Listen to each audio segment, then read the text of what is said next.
जनसत्ता 14 मई। Yes, प्रधानमंत्री की 20 लाख करोड़ रुपए के आर्थिक पैकेज की घोषणा का ब्यौरा पेश करते हुए वित्त मंत्री निर्मला सीतारमण ने नई उम्मीद जगाई है। इसमें सबसे अधिक जोर सूक्ष्म, लघु और मझोले उद्यमों यानी एमएसएमई को संकट से उबारने पर दिया गया है।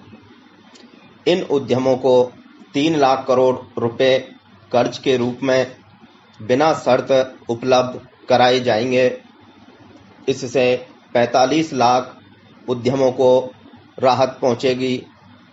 इसके अलावा जो उद्यम अधिक जोखिम में हैं, उन्हें 20,000 करोड़ रुपए का कर्ज बिना शर्त उपलब्ध कराया जाएगा।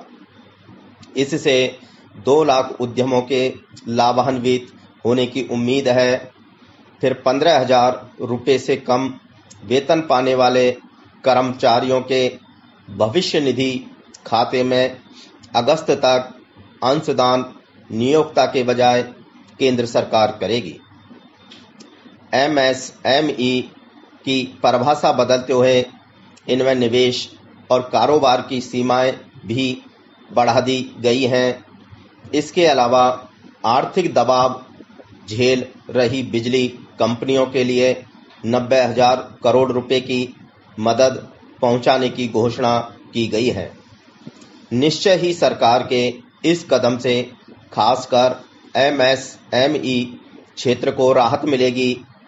दरअसल बंदी की वजह से सबसे अधिक मार इन्हीं उद्यमों पर पड़ी है और चिंता जताई जाने लगी है कि अगर इनकी सेहत सुधारने का प्रयास नहीं किया गया तो अर्थव्यवस्था को पटरी पर लाना मुश्किल होगा।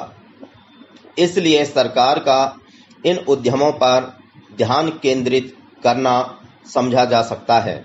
पैरा सूक्ष्म, लघु और मझोले उद्यमों का अर्थव्यवस्था में अहम योगदान होता है। सबसे अधिक रोजगार के अवसर भी इन्हीं में उपलब्ध होते हैं। मगर पिछले कुछ सालों में इस क्षेत्र की स्थिति चिंताजनक होती गई थी। फिर कोरोना संक्रमण के खतरे को देखते हुए की गई पूर्णबंदी के दौरान तो जैसे इनकी कमर ही टूटने को हो आई।